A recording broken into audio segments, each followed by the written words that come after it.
We're good? Okay, cool. Good evening. I'd like to call to order the February 25th, 2026 Planning Commission meeting. May we have a roll call, please?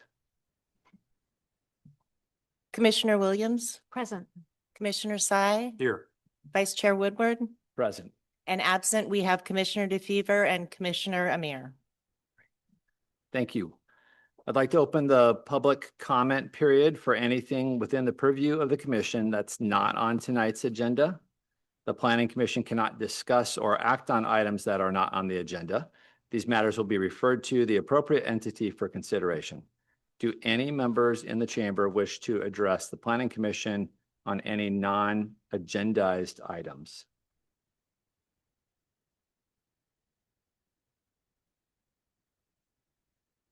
Good evening. I'm going to ask you just to please state your name for the record, and you have 3 minutes for any comments.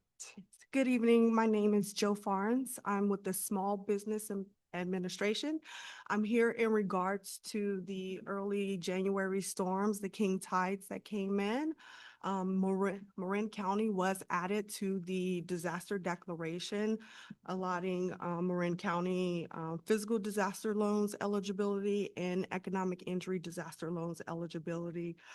With that, the application deadline is April 6th. Those that are eligible to apply are homeowners, renters, business owners, and small nonprofits. But the loans are as low as 2.875% in interest rate for businesses, as low as 4%, and for nonprofits as low as 3.625%. Additionally, it is good for the community to know that for the first 12 months, there is no interest and there is no payments due at the time of first disbursement. The loans are used in situations where, let's say, you're waiting for an insurance claim to go through. The loans are very helpful to the community and helping to recover, rebuild, and restore the community. And so if there are community members who are in need of these loans, there's also customer service representatives located at San Rafael currently at a disaster loan outreach center where they're offering, they're there to help apply for the application or apply for the loans and answer any questions that the community might have. Starting next week, they will be located in Stinson Beach. And then the following week, March 9th through the 13th, the Disaster Loan Outreach Center will be located at Corte Madera. I believe that's everything. Is there any questions? I do have a packet for you, Vice Chair, and some fact sheets for everyone else, if it's okay for me to approach. Yeah. Great. Thank you for that. That is very helpful. I appreciate you sharing that with us. Thank you. Is there anyone else that, yes, please. If you'll also state your name for the record, and again, you'll have 3 minutes as well. Sure, thank you. Hi, my name is Fiona O'Connor. I have a property on Paradise Drive. It's unincorporated, but we're surrounded by Tiburon open space. It's 12 acres and it's on the foothills of Ring Mountain. So I've had some ongoing issues. I actually went to the town council meeting a couple weeks ago, and this is the planning meeting. So some of these issues, I'm not sure if it's planning or the town, but I've been working with the planning department over the last 4 years, and some of these issues are going back like 10 years, 20 years, 30 years, 40 years. So it was my family's property since the 70s. So we've had a lot of boundary issues with Tiburon, and I have been trying to make amends or make negotiations or cooperation with some of these issues. There's one APN, kind of a watershed that's adjacent, that the trees are dying. There's people dumping stuff. I've been kind of expected to monitor that, but now I have hired a surveyor, so I have the boundaries clearly posted now. So I've been talking to the planning department, and I realized that there's been different people working, different directors, and there's a new director. But it's, over 20, 35, on these periods of time, it's difficult. And then I have another issue on Shepherd's Way. And the easement has excluded my property, which is adjacent to Shepherd's Way, which is Tiburon, which was, originally Rancho Corte Madera, and there was a road. And then it went to Turtle Rock, and then they made it a private road. Tiburon gave it to them as a private road, and we are the only property that did not get an easement, even though there was an easement there before. So I don't have direct access to my utilities to get to my property, even though it is adjacent. And the only other properties that use that road are non-members of Turtle Rock. So I just got the CCNR so I could really kind of study the situation. So anyway, I would like the city to look at this easement issue, and I need to have access to it like everybody else. And it is used by everybody for public right of way. Sorry, that's my. I know I don't have a lot of time, but I have some printouts if you need to Okay. look at it. Thank you for sharing that. We're unable to address it today, but we'll take that in, and thank you for bringing that up for us. Are there any other members in the chamber who would like to speak on items that are not on the agenda? Okay, great. Seeing none, we'll move on to public comments from our Zoom audience. If you'd like to make a public comment, use the raise hand option. When called upon, you'll have 3 minutes. Staff, do we have any raised hands or anyone on Zoom? There are no public comments from the Zoom audience. Okay, great. I'm going to then close the public comment period and move on to commission and staff briefings. Do any commissioners have any updates to share? Okay, staff? Good evening, Commissioners. I just wanted to let you know that we do have something coming forward that's pretty exciting. The General Plan Annual Review Report and the Housing Element Annual Progress Report. Those will be coming to you March 25th. And you'll be seeing pickleball again soon. Fantastic. Thank you for that update. I sense Commissioner Sy is feeling ill. All right. So great. Thank you for that. And let's see. Next on the agenda is the consideration of the minutes from the December 9th, 2025 Planning Commission meeting. Would any of the commissioners like to suggest changes to the minutes? I have no changes. None. Okay, great. I can move to adopt the minutes unless the vice chair has changes. I have no changes. I'll move to adopt the minutes. I'll second that motion. All in favor? Aye. Aye. Any opposed? No. Okay, motion carries. Great. Now we'll move on to the first public hearing item, which I go to my agenda. Okay, is the Point Tiburon Plaza.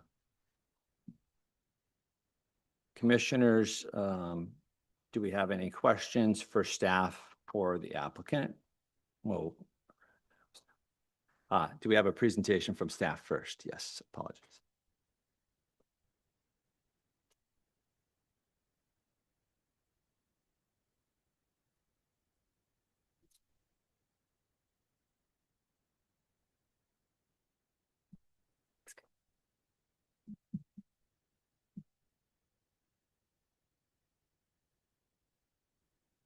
All right. Good evening, Planning Commissioners. Before you this evening is the consideration of a conditional use permit. Close this. For a conditional use permit for a coffee trailer use at Point Tiburon Plaza near the existing flower shop gazebo, continued from the December 9th, 2025 Planning Commission meeting. I intend to keep this presentation brief, but for the full analysis of the project, please see the staff report and the December 9th meeting materials. As a quick background on this application, at the December 9th meeting, the Commission discussed the project and made a motion to continue the item to a date uncertain, asking staff to return with a draft resolution conditionally approving the application with additional information on delivery hours, the management of graywater, parking, and hitch covering and landscape details. Based off this direction from the Planning Commission, staff has prepared a draft resolution of approval included as Exhibit 1 to the staff report. In addition, the applicant has provided more information on the delivery hours, management of graywater, hitch covering, and landscape details shown in Exhibit 2 and late mail number 1. The applicant has prepared a presentation with this information and will be available to answer any specific questions on these items. At the last meeting, the commission weighed whether the required findings for a CUP could be made to support a coffee trailer use at this location. Based off the direction provided, staff in the draft resolution and prepared staff report show that the project as conditioned is consistent with the general plan and compliant with the permitted uses in the neighborhood commercial zone section, required parking reduction in commercial zones section, and the purposes and special considerations for a CUP section as required by town code. Based off this analysis, staff recommends the Planning Commission take public testimony on this item and adopt the draft resolution. The applicant team has prepared a presentation and will be available to answer questions, but staff are also available to answer questions at this time. Thank you. Excellent. Thank you. Commissioners, do we have any questions for staff at this time? No. I do not. Okay, great. With that, we will move on to the applicant presentation.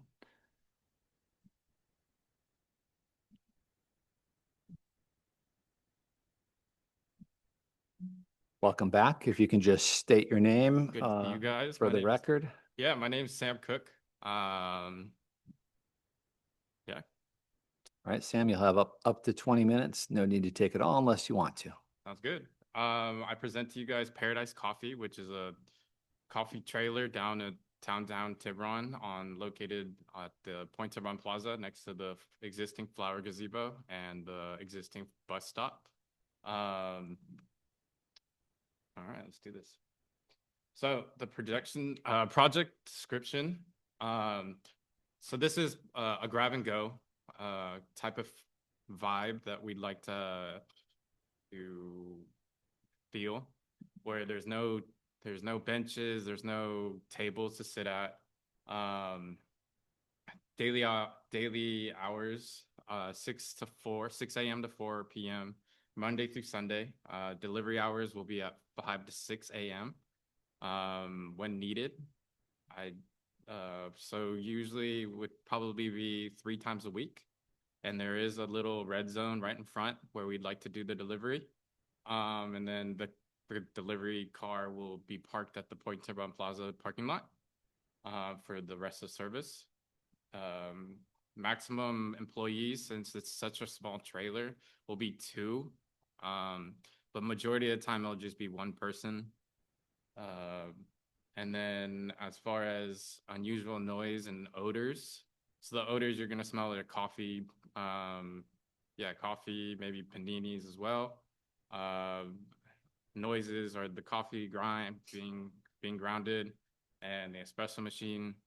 No loud noises, no music, no alcohol being sold. So it's just strictly coffee and water.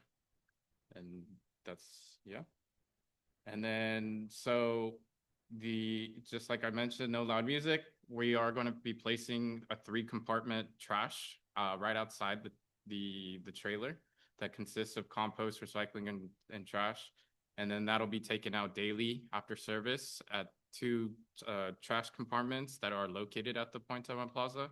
There's one about 50 feet away, right across where the property management office is. And then there's one in the parking lot.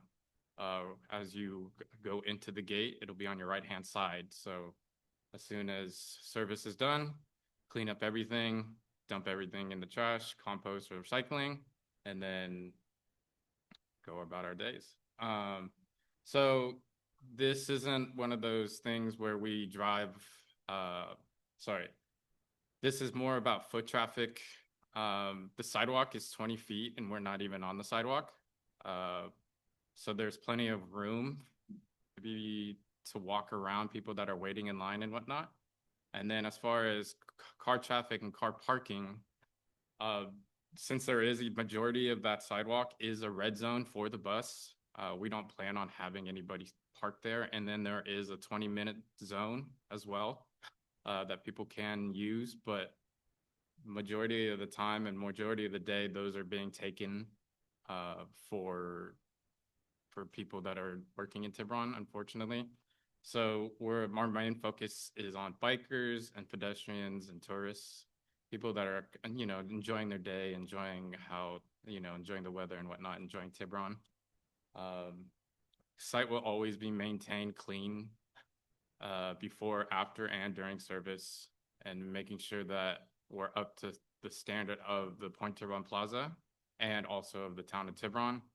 And all the equipment and anything that we need for storage, extra storage, will be located at the commissary kitchen, which is the restaurant, Today's Food. As I mentioned in December, it'll be the dim sum spot, and that'll be located right across the way from the Point Tiburon Plaza parking lot.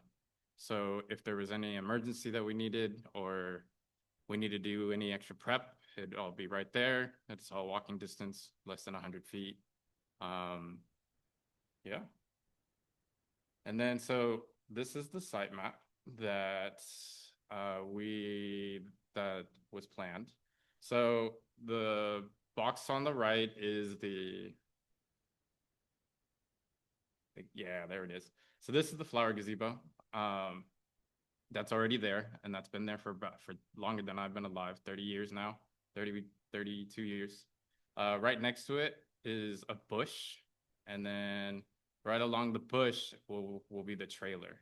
So it's 18 by 12 with a including a 6-foot hitch, a hitch if we want to get specific. And then this is 17 feet between the hitch and the bus stop, and that's a little path to get to the lawn.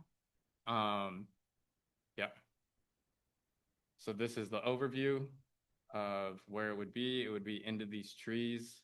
It's right under here, actually right over here. All right. So these are the before pictures before. So in December, we talked about what the trailer would look like for full service. So this is the before pictures. These are the pictures that I took in December, where you can still see the hitch, you see the wheels, and then you see these little hold up ramps that are holding up the truck as well. And then this is a side view of that. And then there it is. So we took it to a design team that created this thing where it would be 2 boxes that would cover the hitch. So this would be the hitch right here, where it would be kind of like a little platform. So we could put plants on top, make it look more homey, make it more look like the trailer was supposed to be there, as well as covering the wheels and then covering those 2 stands. Unfortunately, we were talking about it and we didn't really like this plan. So I think that this one is way better, where can't see the wheels. We covered it with a piece of plywood that we painted green to match the trailer. And then we put plants on in front of the little stands. And then we put plants in front of the little the piece of plywood in order to make it look, that it's grounded there.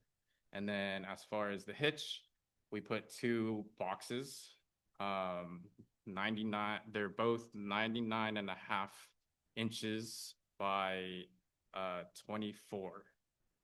And I do have a picture of that. There we go. So you can't see the hitch from the front, and on the side of the boxes where this is actually storage. So the tops actually lift up, and we can use it as extra storage as needed. And then we'd rotate these plants out, these flowers out as needed. we would be responsible for maintaining that, not the property, not the Point Terma Plaza, but Paradise Coffee would be maintaining all this, all the good, all the landscape. And then these are the trash compartments that I'd like to buy in order to have on the property. 30-gallon trash cans that are inside, and the silver part or the gray part on top is what we can remove and then take out the trash cans or take out the trash bags and then take that to the designed location or the designated location. And then a huge thing that we talked about in December as well was the sewage / gray water and how we'd remove that. So there are two options. In December, we discussed about an option about whether we can move the trailer every 3 days, 4 days. And then I kind of had to think about that because in order to remove it and we'd be destroying the lawn essentially because we have to get some sort of pickup truck in order to get it off. And that wasn't really as feasible as the second plan. And I did talk to the sanitary district of San Rafael and of Tiburon, and they're both okay with this, where in order for us to dispose of the gray water, and we'd fill up these designated buckets that we'd store at the commissary kitchen, and that would happen before service, and that would be taken to the commissary, or if needed, taken to the sewage plant in San Rafael, SRMC. And they were okay with it. We'd have to pay a fee. It's a $30 fee in order to dispose about the gray water, but they were more than okay with how to deal with the situation. Yeah. And then, yeah, thank you guys. Appreciate it. Great. Thank you, Sam, for the presentation. Do commissioners have questions of the applicant? Yeah, I have a couple of questions, Mr. Chair. Mr. Cook, on the water issue, where does the fresh water come from? Is that being brought in as well? There's not a source of water otherwise, right? No, so there's two ways to get the water. There's filtered water, or you can kind of, the trailer itself has a filtration system and you stick a hose to it. And there's a little spot on the backside of the trailer that you can plug in a garden hose, and it gets filtered through the truck. And then, so where is that hose? Where is the source of water going to come from? Is it on?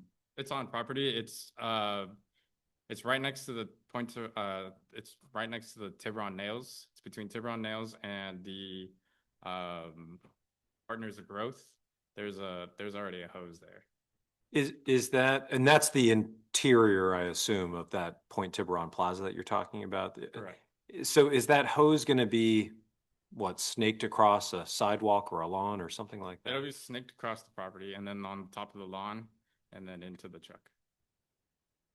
And that'll happen before service.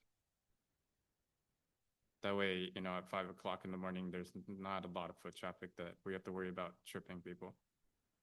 And then as far as the gray water is concerned, do you have an estimate, you may not, of just how much gray water is going to be produced? Because that's a combination of making coffee, washing hands, dishes, things like that.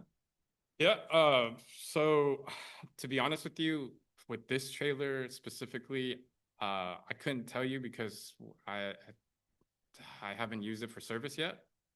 But from previous experience on running my own food truck, I was doing it every other day, every 2 to 3 days, depending on how busy we were and whatnot. And in your own experience with the food truck, there was a system. I know you had a depiction of a bucket on your slide deck, but there's a manner of storing that gray water. A concern I would have is just ensuring that, because it certainly sounds like it'd be a lot easier just to dump that into the grass or even the man-made pond that's right there. And I was not at the last meeting, but I would kind of presuppose that's a bit of the concern that's there. And so my question's really just kind of ensuring you guys have, that there's a practical way of storing those buckets so that it doesn't result in just kind of dumping of that gray water. Yeah, I mean, I imagined it if we were allowed to use the bucket system, we would take it to the sewage location the same day. That way we don't have to store anything. But I see where you're coming from with the whole grass situation. I was never intending to put it on the grass. And then, I totally forgot to mention, we will be putting gravel underneath the trailer. I know that was kind of like something that was brought up a couple weeks ago that I was emailed. We'll be putting gravel. I guess we have to have some sort of landing spot for the trailer. So we'll be. Oh, for the little piers, I guess, or whatever it's called, and the wheels when it sits on the. Yeah, I mean, I took it as under the trailer as a whole, where we have to either put concrete or something. Oh, that's probably clarification you can get from planning community development for sure, but I think I understand. It's actually set forth as a condition in the resolution. Yeah, condition number 7. Okay, great. My understanding from reading the material is that the trailer at least once a month would be removed. Is that right? Yes, Okay. sir. All right. So the things that you were showing or intending to put on the trailer itself are obviously removable things that will not prove to be a hindrance to actually removing the trailer itself. Yeah, it takes about 5 minutes to take everything out. Okay. The boxes are about 40 pounds each. And then the 2-man job to take that off, just to slide it off and get the trailer out. Okay. And then the plywood is just, get it out of the trailer's way, and flowers need to go in a certain location. Okay. And And did I hear right that there is going to be a new Chinese restaurant where the old Chinese restaurant was? Did I hear that yeah, right? we're using the kitchen side, the back side of it, not where, so the Dynasty and Lily Kai were in the front, and part of it'll be as you're going into the parking lot, it'll be on your left-hand side. Oh, I see. Yeah. Okay, well, I think that's great. There's sounds like a dim sum restaurant. Yeah. Okay, it's very exciting. All right, great. Okay, thank you. Mhm. Commissioner Williams? Well, you've answered my question. I had a question about the improved surface, what you were planning, because as of the time of the memo, there wasn't that detail. So it's gravel Gravel. under there. Mhm.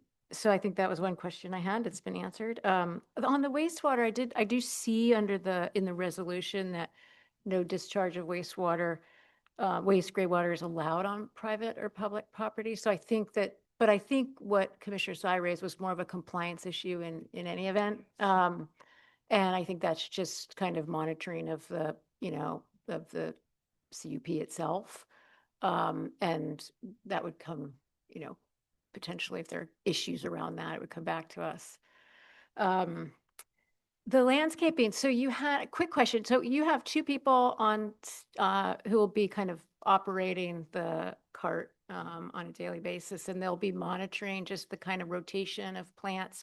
I can see, because everyone will be so busy, that's the kind of thing that you might forget to do or not do regularly, and it starts to look a little bit, unappealing. I think that's also a compliance issue, frankly, because there's requirement to, I believe, maintain that landscaping around the cart. But just curious, who are you? Will you be out there? Who will be out there? I know you have a partner in this endeavor, and Yeah, his name's Yeah. Juan Carlos. He's right behind me, and his brother William. we'll And, be out there on Well, just kind of Yeah, 2 of monitoring us will all of be out that. there. Okay. Yeah. And then as far as you're saying maybe a rotation and whatnot, and possibly then the plants going dying and whatnot. Yeah, yeah, It it happens. So It to my does. right is my mother, and Yeah. she was here in December.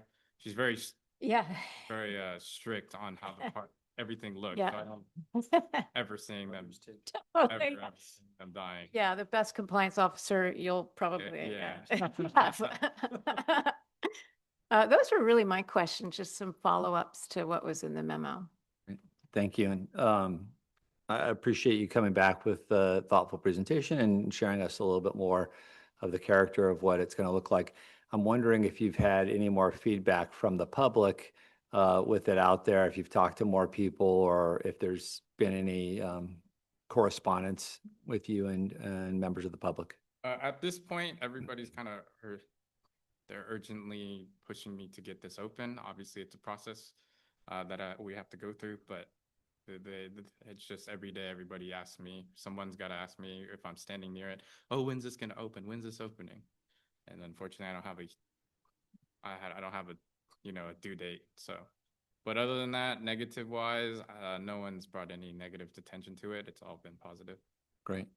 Yeah, and I would just echo my fellow commissioners' comments that I do think ultimately the compliance of the requirements, it's the reason why it's a conditional use permit, and that the obligation on keeping it, making it look nice, removing it periodically, complying with the wastewater, which does seem like a, trip and kick the bucket over versus pay $30 and drive a half hour to, San Rafael, is going to be very attractive. So just encouraging you guys to follow the letter of the law and keep the neighbors happy as part of that. But you reminded me, there was one public comment that we received that did mention or raised, it wasn't totally clear to me, but sort of seemingly raised maybe a health concern, or recommended that staff contact the environmental health, county environmental health department. And that is also just to kind of address that there is one of the conditions of the resolution is that Marin County Environmental Health Services letter is required. So I think that addresses this what a member of the public raised. But wouldn't there be, I see that that's condition number 16, but wouldn't there otherwise be separate permitting required to be able to serve food or drink, kind of separate from what the Planning Commission is looking at? Is that true, staff? That's it appears that I think is probably true. So thank you for the question. As a part of this review, you guys are looking to see if this proposed use for this coffee and food service is complying with the underlining zoning and with the Point Tiburon Plaza precise plan. Yes, my question was really that there is a separate regulatory process that relates to an ability to operate a business, to be able to serve food, OSHA standards that might exist, things of the sort that are separate from this. That is correct. Okay. And I wonder, is that for that draft 16, is your question related? It's I guess unclear to me whether this EHS approval letter that's here. Yeah. The reason I referred to that is that was the issue that seemingly it wasn't clear in the public comment letter. If it was just, we recommend you contact this, it was sort of suggestive that maybe there was some concern. And so this condition does require that sort of type of engagement and letter. I was just kind of speaking to a very particular. I'm glad you raised it. Maybe we can ask the applicant. Can you describe for us what other permitting is required for you separate from this, right? There's just the conditional use permit to have the trailer to operate your business, but separate from that, I assume there's other permitting that you've had to go through. Yeah, business license, health department from the Civic Center, and then there's a seller's permit that. Okay. And those are all county level, I assume. Correct. Is there a special permit or otherwise that you need from Marin County Environmental Health Services? No, we have our health. So to address the letter, that was right after the last meeting. So we switched commissaries. It was Luna Blue, and now it'll be Today's Food. So as far as that letter goes, and then we have been in contact with the environmental health department, and they're okay with the switch. We just have to give them 10 days beforehand, before service, prior to opening up the windows in order to get the switch, and I can bring that letter. So you've received this approval letter Because that is I got the verbal. I can get a letter. I can go back there tomorrow and get the letter easily. Commissioner, does that address the question you were asking? I'm sorry for. Yeah, and I would say it wasn't so much a question I was asking, it was just more kind of raising the fact that this is built into this a Oh. condition, or the CUP is this condition. But But it's interesting for, just as a matter of public, information to kind of understand the other levels of Yeah. regulatory review. I'm glad you raised it because I guess what's unclear to me is whether or not Moraine County Environmental Health Services is in the business of providing approval related to storing, preparing, packaging, serving, or vending food. They do. They do, okay. That's what goes into when you get your health permit. They want to know where your commissary kitchen is. They want to know where you're storing everything and where your prep is, whatnot, all that good stuff. But we do have our health permit, and that's still active. So you have the permit, it sounds like there's just a factual change. There's a Yeah. change in sort of the location of the commissary kitchen. right? Correct. Yeah, great. Is there any permit required if you decide to deliver food out of the truck? Is that an option? No permit for that, like DoorDash and Uber Eats and all that good stuff. No, sir. Okay. And then just, you'd brought it up, it was going to be my next question, but on the public comment of the letter that the commissary was previously Luna Blue, and it sounds like from the letter that they're saying that was never the case. Can you just clarify? And I understand that it's now changed. So when we first started, and we got the health permit in April or May, we used Luna Blue, and then towards the meeting, that's when we decided to switch, just because it was just closer and easier to walk to and whatnot. And then they basically changed their mind. There was as you know, there's always Tiburon gossip and Tiburon beef. Sorry to use that language, but and so they were on the side of not letting us open, and so they denied. They wanted us to not be here, and then that's when we decided to switch over to the dim sum spot. Okay. Thank you. It's nice to have an option for sure. Mhm. Okay. Any further questions from the commissioners No. of the applicant? No. No. Okay. So appreciate you speaking. And with that, I'd like to open public comment to anyone in the room. If there's any, please.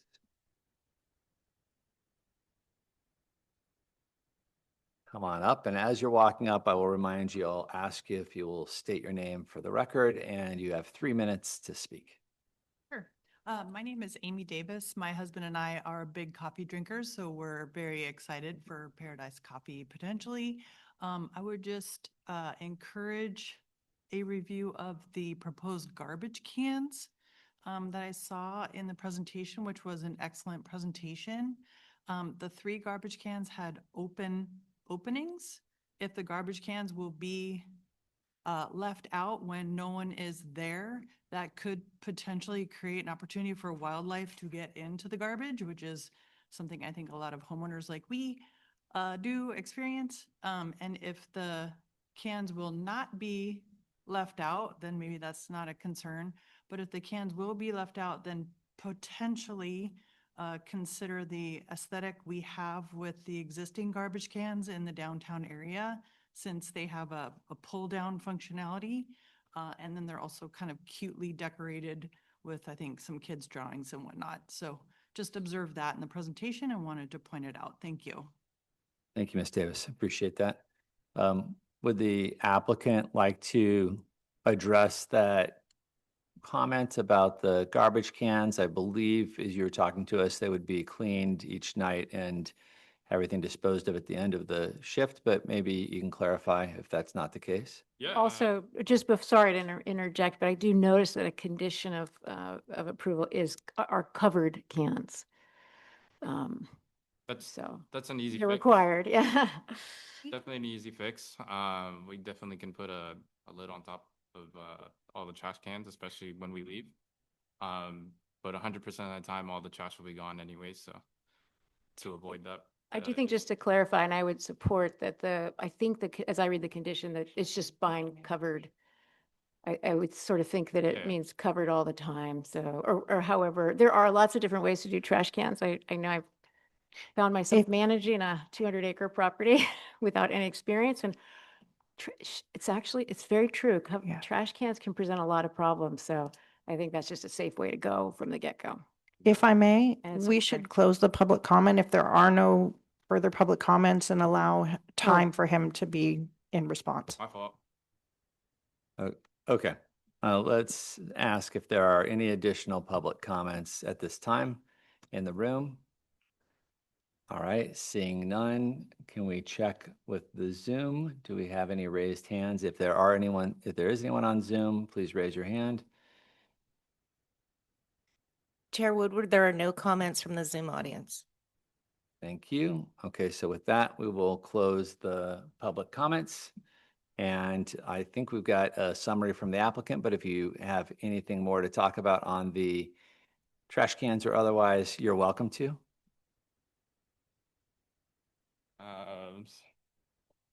So to bring up the trash can things, definitely we can buy ones with that have lids.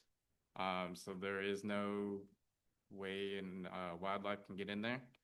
As I mentioned, like the trash, recycling, and compost will be all taken away. There is in the trash compartments located on the property as well.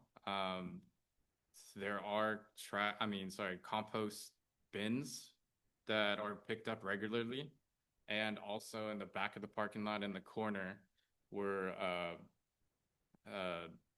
creating a composting situation that's already in motion over there. As far as in summary, I'm good. I think I talked your ears off. I don't want to get too much into the trash, but aren't there trash cans across the street, for example, at the corner where Cafe Acre is? And isn't that a open trash can? Am I remembering this right? I walk by it every day, but I don't. Yeah. I Okay, just can't answer the question. I'm asking questions, we're relying on The, I'm trying to, I can't find it. it.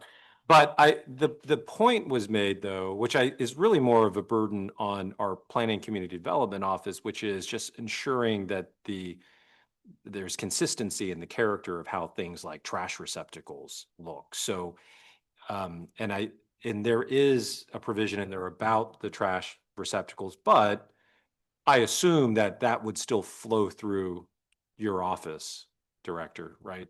If I may, you can add a condition specifically saying that you would like them to be consistent with other downtown trash receptacles.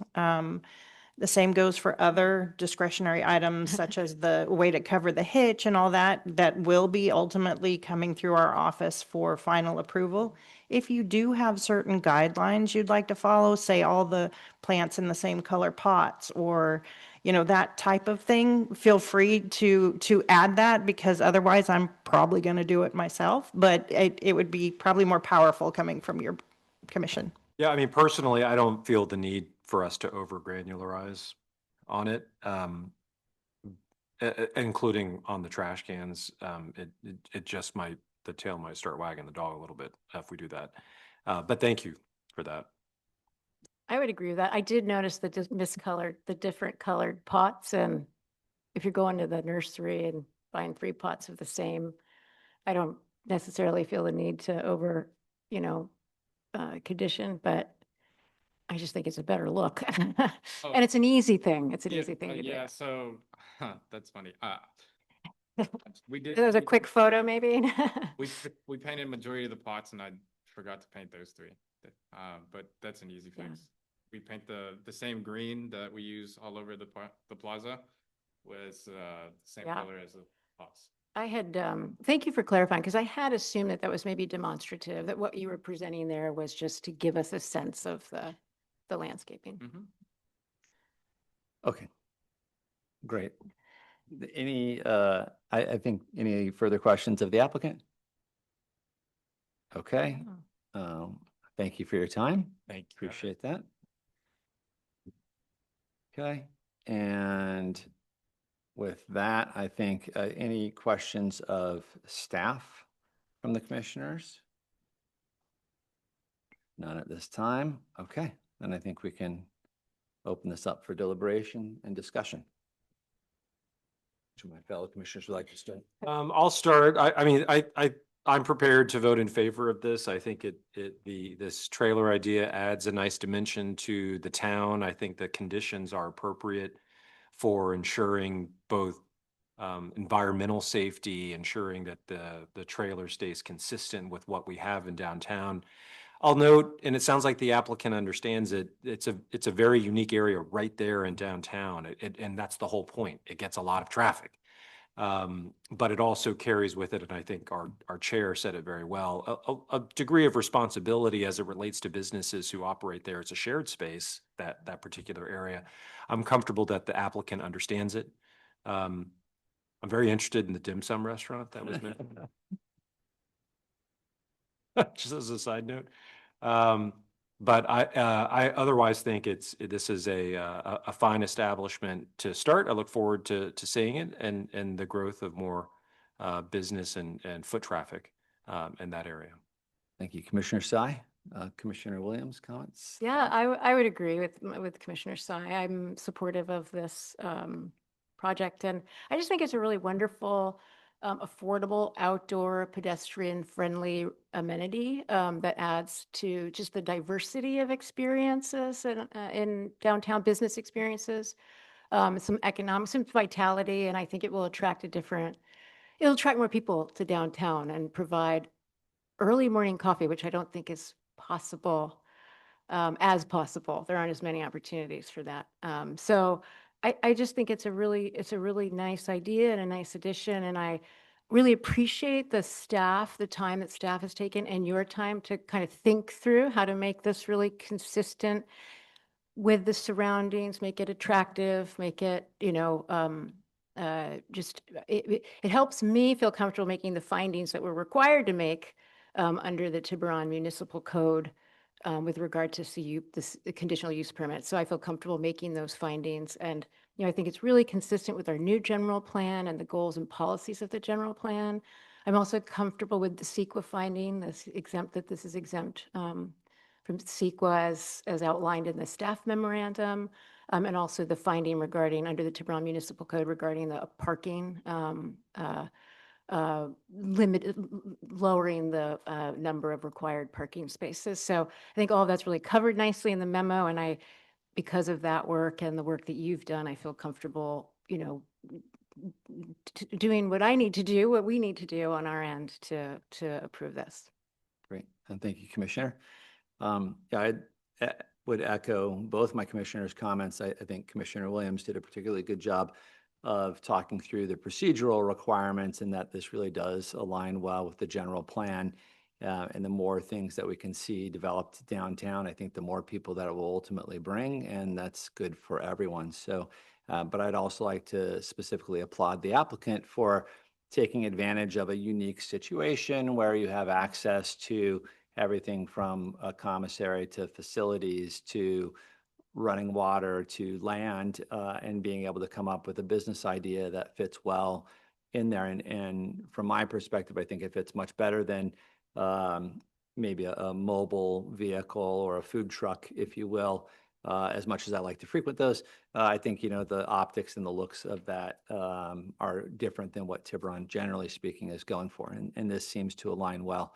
And so again, I look forward to how you actually implement this and the care you take in maintaining it. But just wanted to acknowledge the efforts on that front. So with that, if no further questions and no additional comments, can I get a motion? Yeah, I'll move to adopt the resolution approving the conditional use permit. I second the motion. Great. And can we get a roll call vote, please? Commissioner Williams, Aye. Commissioner Sai, Aye. Vice Chair Woodward. Aye. Great. With that, the item is approved based on a vote of 3-0 with 2 of our commissioners absent. And that is done. Thank you so much for that. Great. And now we'll move to the second item on the agenda.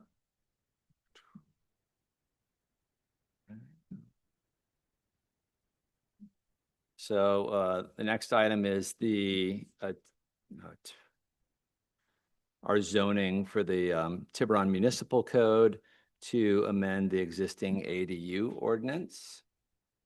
So do we have a staff presentation?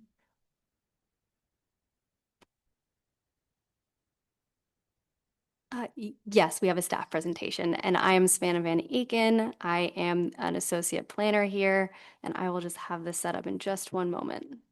Great.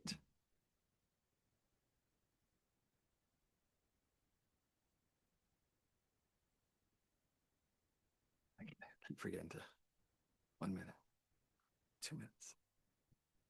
I know, it's been doing this.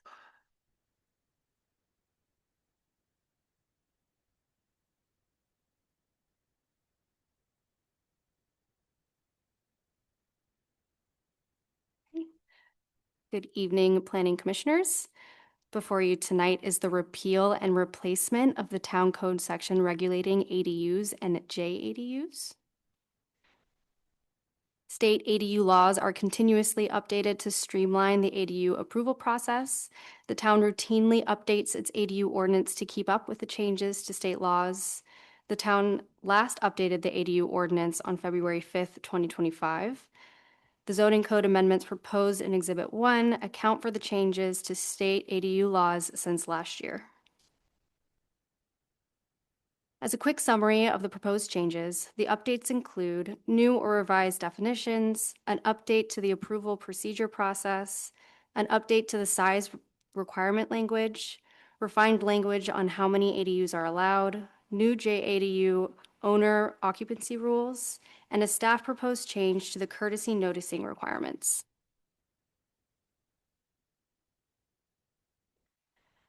Specifically, new or updated definitions for interior livable space, roof pitch, business day, and same dimensions were included. This language has been included to be in line with state definitions. Second, the approval procedure has been updated in state law, so staff now have 15 days to determine if an application is complete rather than 30 days. The applicant also now has an appeal right for an application that has been deemed incomplete or denied. This decision can now be appealed to the Planning Commission, who will have 60 days to issue a determination. Only the applicant has an appeal right.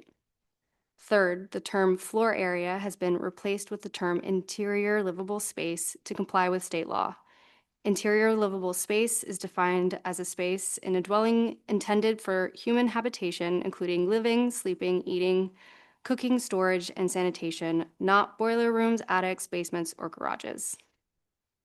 Fourth, per state law, one interior ADU, JADU, and detached ADU is now allowed for a total of 3, where only one JADU and one ADU for a total of 2 was allowed previously. Fifth, if a JADU shares a restroom with the primary dwelling, owner occupancy can be required as outlined in state law. And lastly, staff recommends removing the requirement to mail courtesy noticing to neighbors, as ADU approval is ministerial and not discretionary. Staff have found that the mailed notice appears to the public as an invitation to provide comment, even when the notice specifically outlines the ministerial nature of the application. An example of the ADU noticing form has been included as an Exhibit 3. Responding to neighbor comments on proposed ADUs requires a substantial amount of staff time. Additionally, the recent change in ADU completeness review from 30 to 15 days makes a 10-day courtesy noticing requirement impractical. This amendment to the zoning ordinance is exempt from CEQA per section 1528(2)H. Staff recommends that the Planning Commission move to adopt the draft resolution recommending Town Council approval of the various zoning amendments regulating ADUs and JADUs. Staff are available for any questions. Thank you.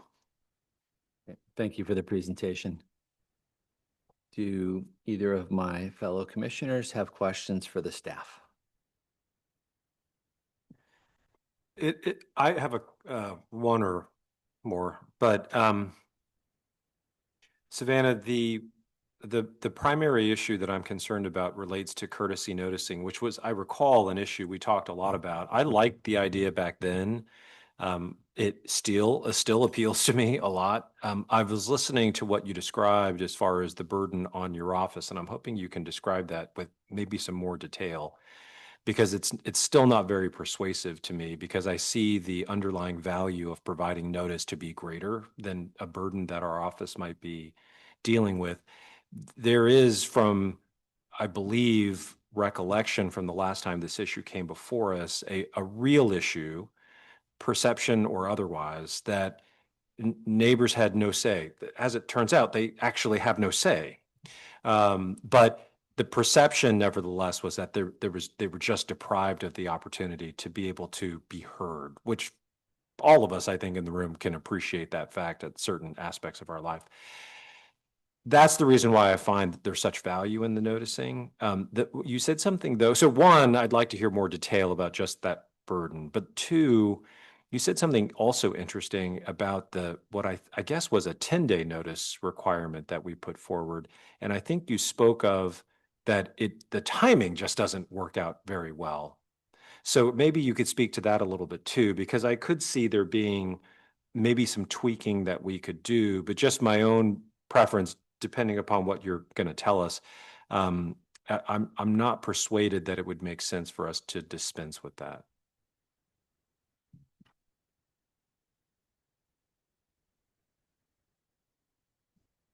I would just wanted to add something really quick about the timeline. So it's 15 business days to determine completeness, 60 days to process, 60 calendar days to process the application, and then 60 calendar days if you get an appeal for a decision. I just want to make sure that it's 15 business days to do a completeness review, which is we review, determine if we have everything we need to make a decision. It used to be 30 calendar days just per the Permit Streamlining Act. So just It's been compressed. much, yeah, exactly. 15 business days. We've defined business days because it's not defined in state law to be days that town hall is open, because sometimes it's closed on Fridays. So, but it is a much quicker turnaround, and it could, yeah. So I think sometimes it takes some time to review for completeness. So it's a much shorter timeline, yes.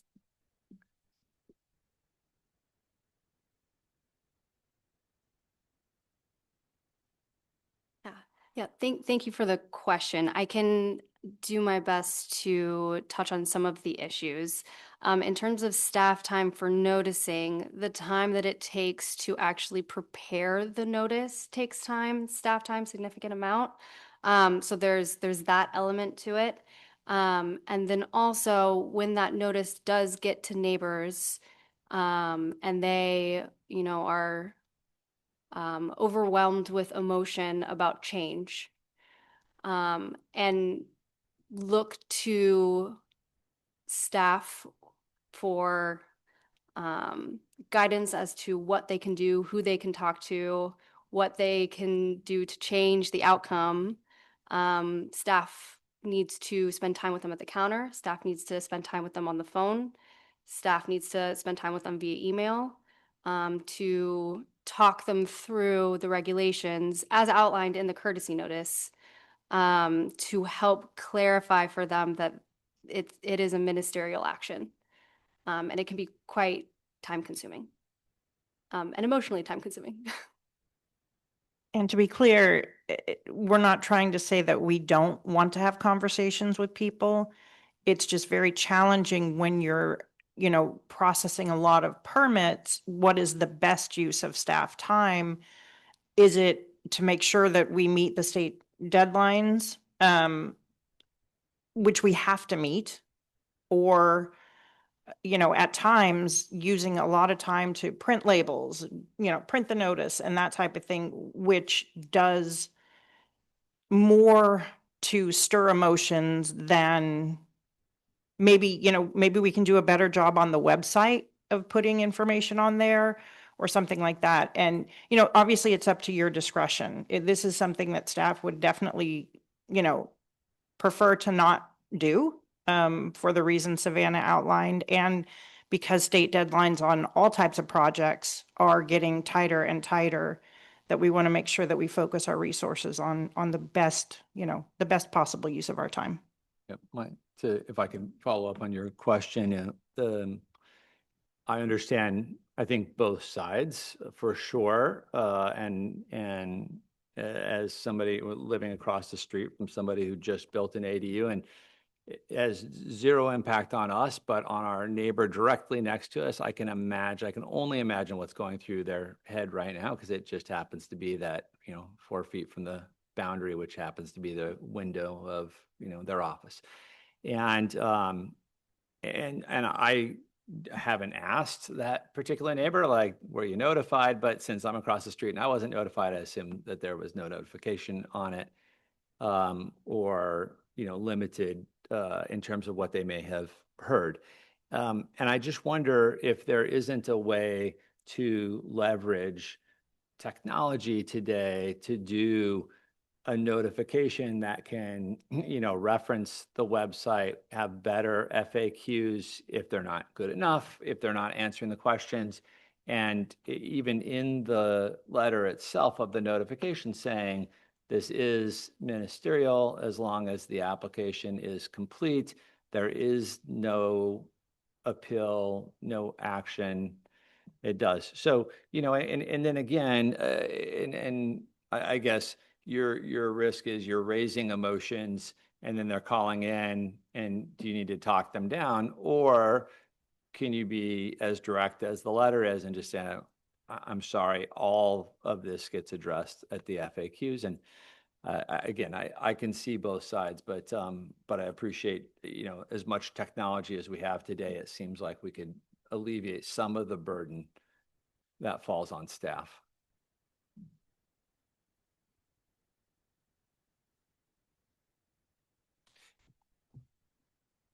I have a suggestion if this works. We could potentially ask applicants, kind of putting it on applicants to post a project sign in front of their house when they apply for an ADU application that shows, the permit number, that shows when they applied, shows what they're applying for, and links them to the ADU code and website for further information. And of course, provides staff contact information as well. I just want to briefly interrupt. I'm happy to discuss all of this, but let's keep it to questions now, hear public comment, and then decide what we want to do and how we want to tackle this ordinance. So we'll happily discuss the suggestions. I just don't want us to go too much into deliberation and start drafting conditions when we have an open public comment. Fair enough. We have additional questions from the commissioners. No, I No, not after that. have no. comments, but not questions. And the commissioner deliberation is no. No. Okay, no further questions. Then I'd like to open it up for public comment. Do we have anyone in the room who would like to speak on this matter? Seeing none, I'd like to see if we have anyone online who has raised their hand or is following along. Chair Woodward, there's no public comment from the Zoom audience. Okay, with that, then I will close the public comments and we can get back to the staff deliberation that we jumped the gun on. And I think the condition or the suggestion that was mentioned is we make the applicant put something up. Is that what you were, yeah. So it's possible we can try that.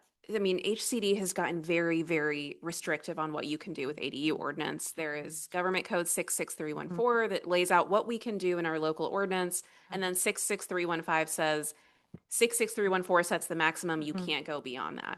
So there is the possibility that a condition like that could be we're adding a little more friction to the homeowner. I don't know. We could try, I mean, we have to submit our ordinance Well, I think once we adopt it, and HCD will tell us if they think it's Right. compliant. I think the policy concern is it might discourage people to pursue ADUs. Not that, having to answer questions from your neighbors is, rises to that level, but I think that there's a concern that puts it, again, just might discourage some people from building an ADU, and I think that is inconsistent with potentially with state policy and goals to promote more housing. I don't want to say I'm not in favor of public notice because that's really important. As a commission, it's really important that that the community does feel informed and has information. But I do think there's a distinction here because notice is not required. And I think we're adding a requirement that just doesn't exist in the law. And I think oftentimes the law is really good at determining when notice should exist and when it's not necessary. And I would imagine we've got constrained timelines, we've got, limited staff resources.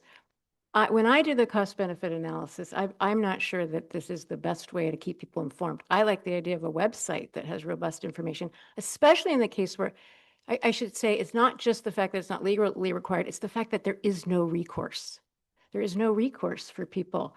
So I actually think that could be more frustrating to seemingly invite or suggest that there's recourse when there's not. But directing people to a website, or if people have questions, they still will call staff and staff can direct. We're not withholding information or not responding to questions that will come up. I just think to place this burden under the circumstances where it's not legally required and where there is nothing that a person can do once they get notice. To me, it doesn't seem like a rational approach.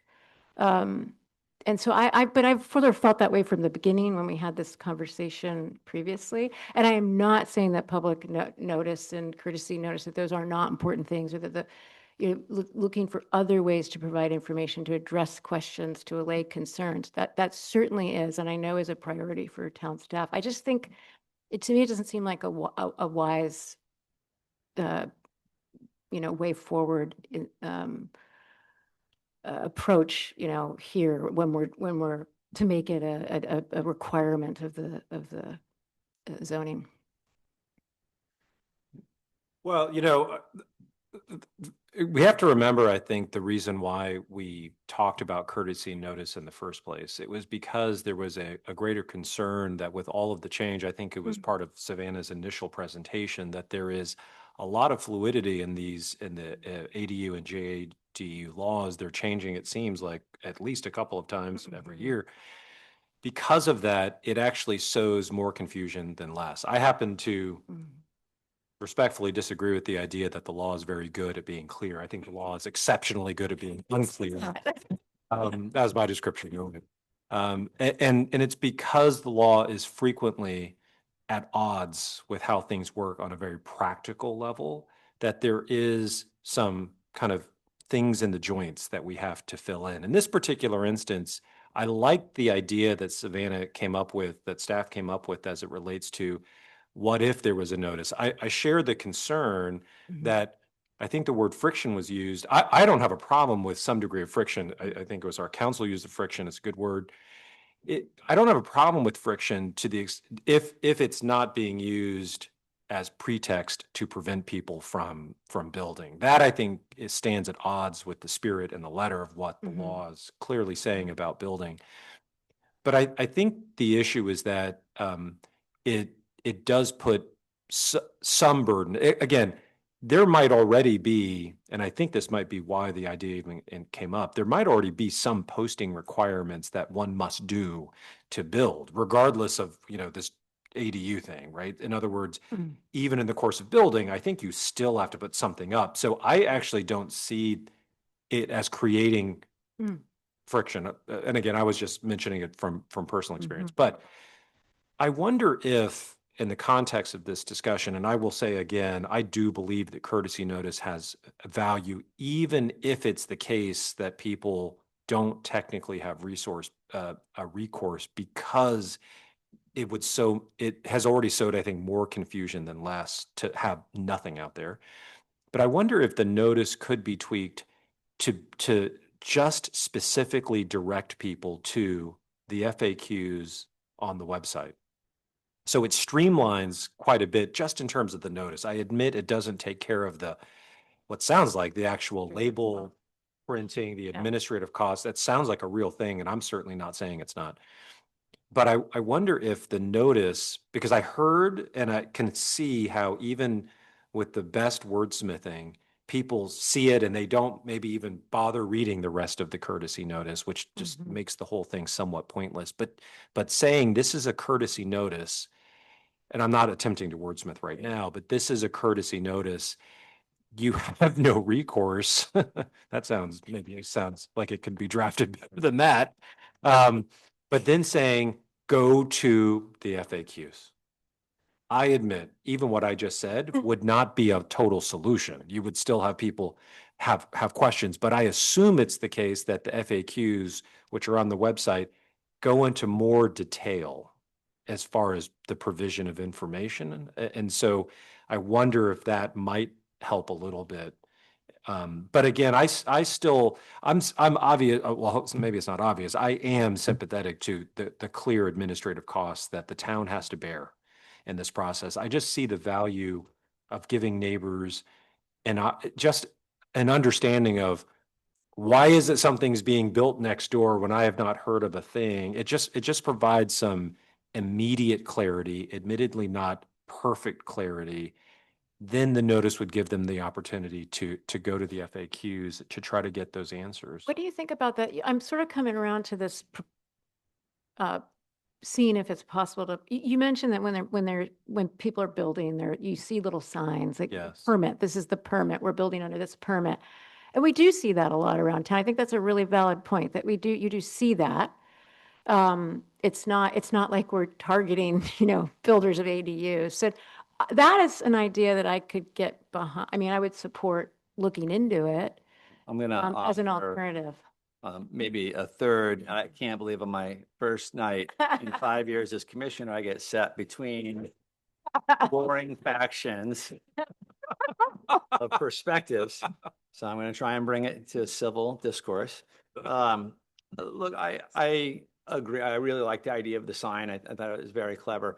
I do think it actually does put a burden on the applicant, and that will be problematic at the end of the day. And I think most of the signs that we're accustomed to seeing are effectively advertising or marketing of the builder, of the architect, of the, and that the only obligation is to post something effectively on your door that says you've got this permit and you have the right to do construction. But I think what you're seeing street side that would be meaningful to anyone else is effectively marketing.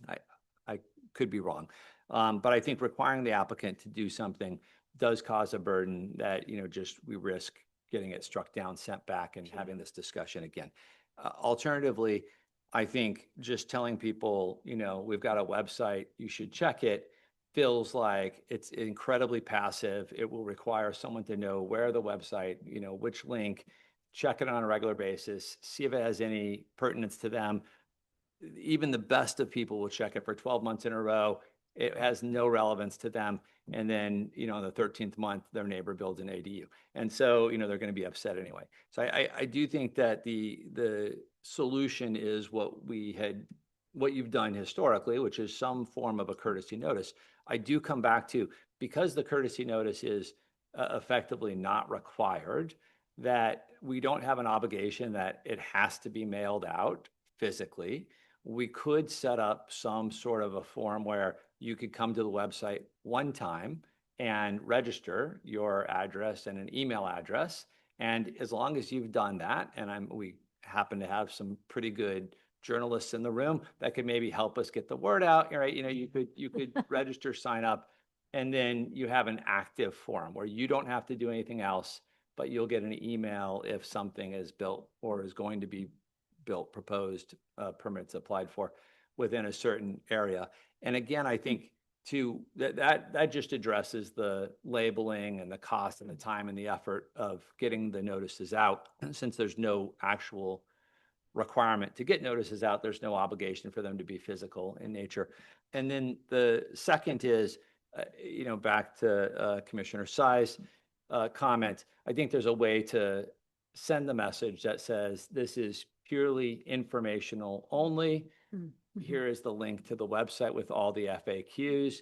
Staff has been directed to not respond to any questions on these because there is, and we can cite the code, there is just nothing we can actually say. We're giving you the courtesy of letting you know your neighbor is doing this. And then I think the benefit, I know you're really torn on this, but I think the benefit is actually you could go have a conversation with your neighbor. Oh, you're building an ADU. That's really cool. Would love to see what it looks like. Oh, it's going to be right in front of my window. There's nothing I can do about it, but I do wonder if you knew that that's actually my window. Who knows? Maybe there is a good conversation that could come of it, and we're doing the Promoting that neighborly kind of thing. discussion, yeah. Right. At the end of the day, this is Tiburon. We're a town of 10,000. Yeah. Not a town of 100,000. For the most people do have a pretty good idea of their neighbors, at least within a surrounding area. And I just think as it is now, it feels like a sneak attack. Even in the applicants, like, I've done everything that they asked me to do. And the neighbor's like, yeah, but you just built a structure right next to me and you didn't tell me, and so I think that with technology, there's a way that we can lighten the burden that falls on staff to do. And at a minimum, we could try it out and you could come back and tell us, That seems it's like a not- creative solution. And one thing I love is that people are opting in to get notices. So it does seemingly really lessen the burden on staff of, it's sort of you opt in. And there is a certain, you're asking people to hold themselves accountable, to be informed citizens, which I think is, only increases participation. People will get word. Very, very good journalists will publicize that. And I think it's a creative solution if it's feasible. One thing we might consider as a commission That was a is. question. Just Oh, curious. that was a question, sorry. Yeah, sorry. It was not framed as a question, but I think she was about to answer it. If I may, through the Yeah. chair, vice chair, acting chair. I just want to make sure I'm clear on your process to opt in. It would certainly be easier for staff if somebody opts in for all ADU notifications than trying to figure out, wait, this address goes to this house, which is next to this one, so they do need it this time. That could be even worse, to be honest with you. However, if somebody just signs up, we do a lot. We did 54 last year, but I think that if we're doing the hunt and peck with emails to address to boundaries, that could make it even more challenging, honestly, than just boundaries, print labels type of thing. So my thought would be, it would hopefully be that folks would just opt in for ADU notifications. And I don't know, maybe that's a waste of postal service, but if it's only email, then we don't Right. have to worry about that. It can be Right. automatic. Yeah. ADU, it goes to all It's these a great people. idea because since it's not required, as you noted, as Commissioner Woodward noted, it doesn't need to be a letter. Yes. Yeah, I think you could follow the next door, parlance of there's neighborhoods. And so you could opt into your neighborhood and then the ADUs in that neighborhood and you'd have a distribution list just for that neighborhood. So it just makes it again, back to the relevance. If there's 54 ADUs that are done the first year and none of them happen to be in whatever my neighborhood is, maybe I tune out. And that doesn't seem like that would necessarily create a burden because when you sign up, you would choose your neighborhood and you would know that the ADU was in that neighborhood and you would just send an email to that distribution of that neighborhood. But anyway, I don't want to be too prescriptive, but I just want it to be relevant and meaningful. So I would defer to staff ultimately on how you solve that. But How do you, for the list, if you're opting in just to all the ADUs that are happening, how are they identified? Is it by parcel number, address? What's the identification typically, or? if they were opting in for notice of ADUs in the area, what's I know oftentimes planning departments and we'll say, we'll give parcel numbers. And that's, hard to I think people may be confused by that. We'll Yeah. probably just use address. Yeah, okay. What I might suggest is that we direct staff to kind of Yeah. kind of cogitate over these different options to come back at the next available opportunity to see what y'all have developed, because it sounds like there are potential options out there, but I think you guys do need the opportunity to be able to consider Yeah. whether they're practicable. Yeah, assuming that there are no state deadlines for getting the Well, that's, these and that's a done. good point. Yeah. And that's a good point, Yeah. because it could I be the feel like case. We're gonna get something on I that. Council has some thoughts on that. It'd be great to get this to council, because right now, we're not compliant. And so a lot of the standards might fall to just the state standards, which is fine. A lot of we're complying with state law, but I think it's good to streamline, kind of keep these moving along with the ordinances and get an updated compliant ordinance in place. Well, more yeah, I quickly. mean, that's my suggestion, is that we Yeah. can direct staff to work on the courtesy notice issue, which gives us an opportunity to decide upon the amendments that are being discussed tonight. But we would look to approve without the specificity of what the courtesy notice would require so that we can get compliant with state guidelines. So that's true.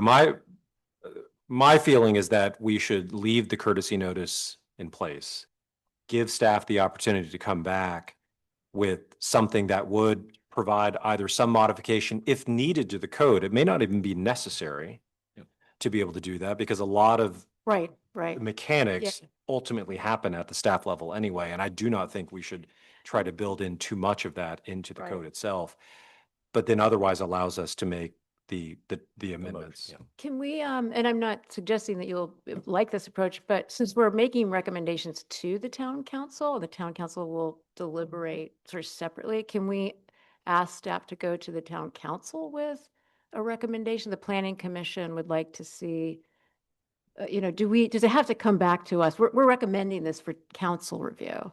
So we can make recommendations that, we'd like to see we'd like to see some language go to the council that addresses the issues we've brought up tonight. It could be a way to kind of keep things moving, but keep the issue. Yes, what I would say is it seems to me, the way I heard it was that staff was recommending that we eliminate in its entirety the courtesy notice provision in the Yeah. code. And I am not in favor of that. But as an alternative, I think pushing this forward, keeping the courtesy notice, which then, to your point, would go to the town council for ultimate approval, it would still give, in terms of what the planning commission directs tonight, the opportunity for staff to work on and come up with something that would work better in the alternative. At the end of the day, I think the code provision simply provides that courtesy notice must be provided, but does not prescribe precisely how that mechanically happens, which I do not think it should go further than that. I think it's really more of a threshold issue of will we eliminate it or not? And I'm not in favor of that. Maybe in the specific wording, staff recommends removing the requirement to mail courtesy notice to property owners within 100 feet. Maybe we can just Cross out.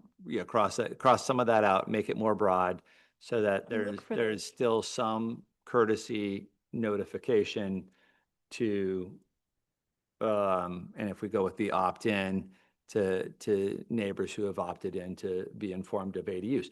And then, how that actually works, what the mechanics are, we leave up to staff. And then if it becomes a burden, they will come back to us and let us know that. So we were given a redlined copy, and because the recommendations that be removed, does it show up in the red lines, and can you direct us to the language that's been crossed out? Because I was trying to find, I'm not.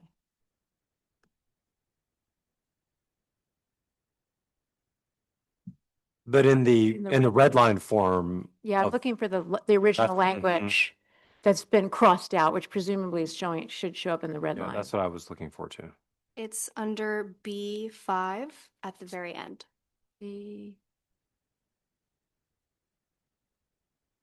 Under section E, ministerial approval. Under B, B5. administration. And then processing. Looking at the wrong red line. Page 4 of the PDF, the red line. The, are you, I am, The red lined ADU ordinance. Commissioner Williams was, So we're looking at, maybe I'm looking at exhibit. I'm in exhibit 2. Two, yeah, that's what I'm looking at too. On exhibit 2, can you direct us to the exhibit link? 2, it's page 4. Page 4. It should be okay. page 4, and it's See, the see. bottom part that's crossed. It's in red. Yes, I see it. You see it? Okay. I see it. Okay, we got it. We got it. We got it. We got it. Was it formatted weird? Sorry. No, it's, you just had 3 people who Yeah. unfortunately couldn't put the 4. There were fives and it went to the very end. Yeah, I found it right away. yeah. Uh, Courtesy notice shall be provided to owners of property within 100 feet of the subject property as set forth on equalized county tax assessment rolls at least 10 days prior to decision by the director. Yeah, I mean, as, Property owners who opt, there could be some language we could suggest. well, I mean, the reality It is is. broad. It is Yeah, broad. as it's written Yeah. right now, there is no prescription for how staff does it. Clearly, you can see there's some differences and different opinions out here as to how we think that the town should actually do it. But the reality is, I think the language is pretty broad to give a lot of discretion.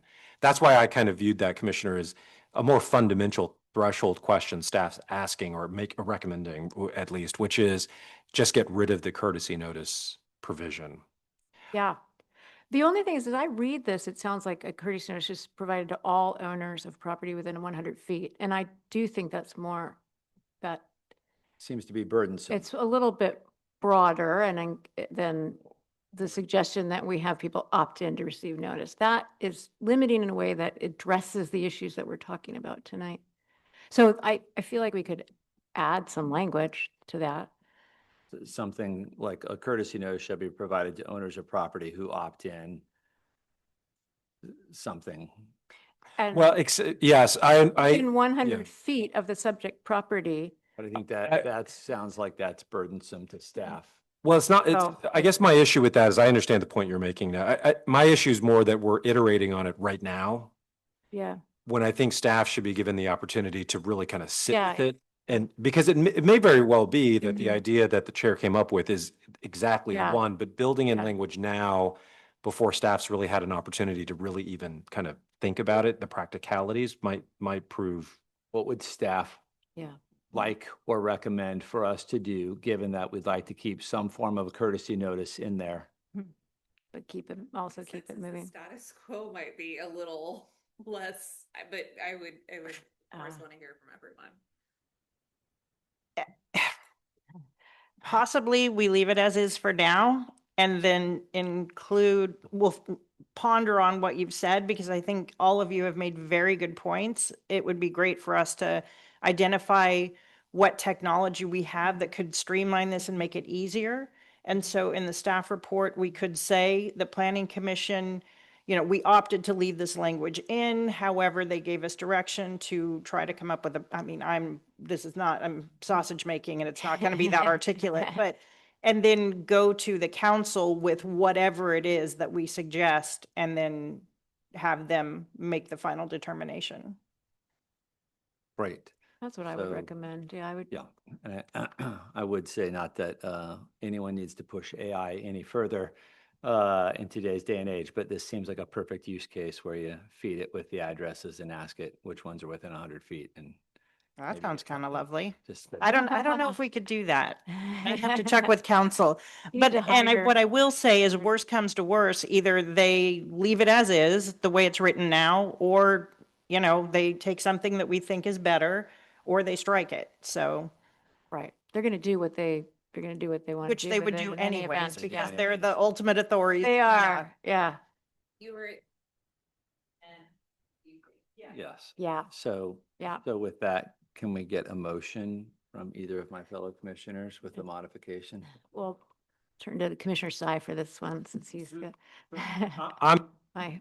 I'm happy to make a motion. I'll try to do it that fits with what we just talked about, but it would be a motion to adopt um, the amendments as set forth in the draft resolution, with the exception of the provision to strike the courtesy notice set forth in section B5.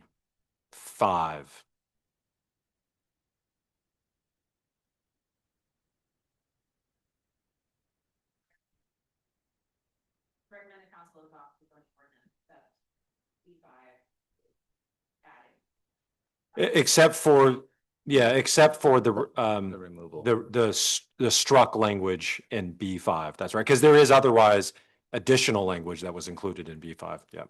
Do I have a second? I'll second the motion. Great. All in favor? Aye. Aye. Aye. Do we need a roll call vote? Agree. never hurts. Okay. That's true. It never hurts. All right, great. Commissioner Sai, Aye. Commissioner Williams. Aye. Vice Chair Woodward. Aye. Thank you. Great. And if nothing else, then I think the meeting can be adjourned. Oh, Erica almost got it halfway through her comment, so, you know.